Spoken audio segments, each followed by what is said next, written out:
In the last 100 years, the saber and cutlass have been highly underrated as weapons in our society.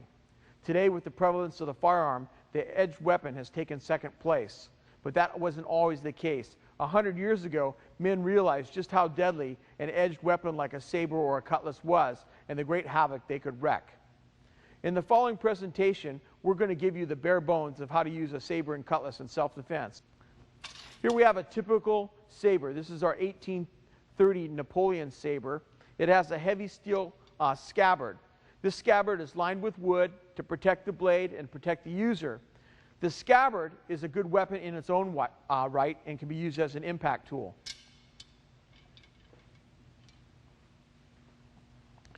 The primary fighting component of the saber is its blade.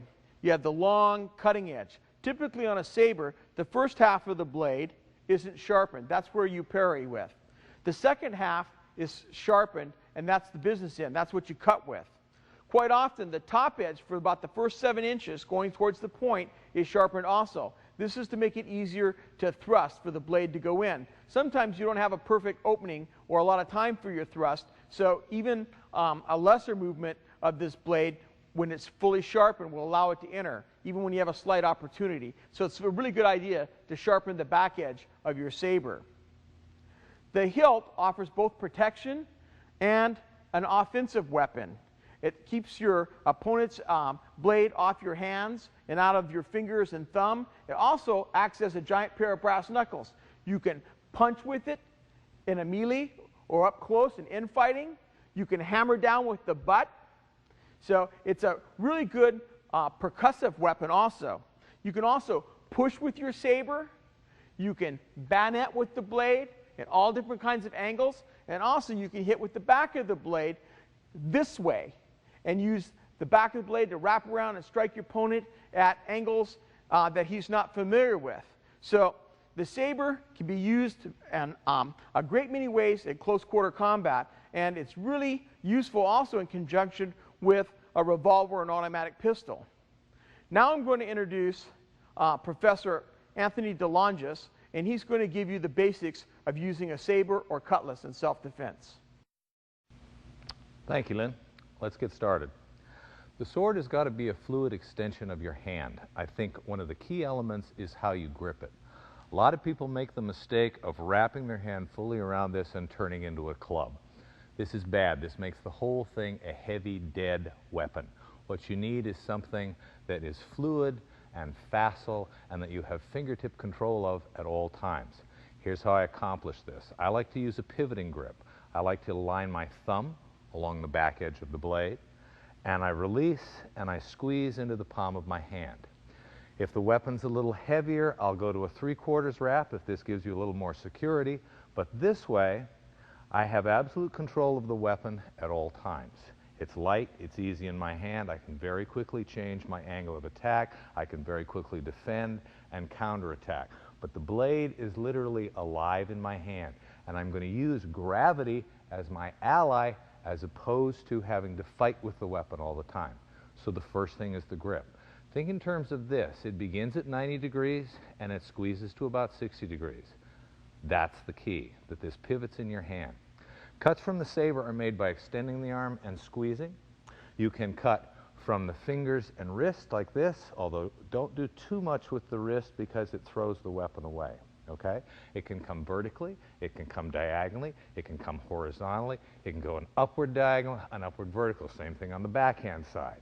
Diagonal, horizontal, upward diagonal, upward vertical, like so. Okay? A lot of possibilities. Also work with the point. We'll get to that in a little while. Remember this nice, easy pivoting grip. Now let's take a look at our stance. Imagine that there is a center line. Okay? We're always fighting over center line just in any other martial art. I want control of this because this is the quickest path to my opponent. From here, my feet I like to divide. A classic stance looks like this. This comes heel out of the heel, about hips to shoulder width apart, about the same distance as one of your natural steps. Footwork should be as easy as walking, okay? My initial step is to step forward. That's an advance. Or to recover, that's a retreat.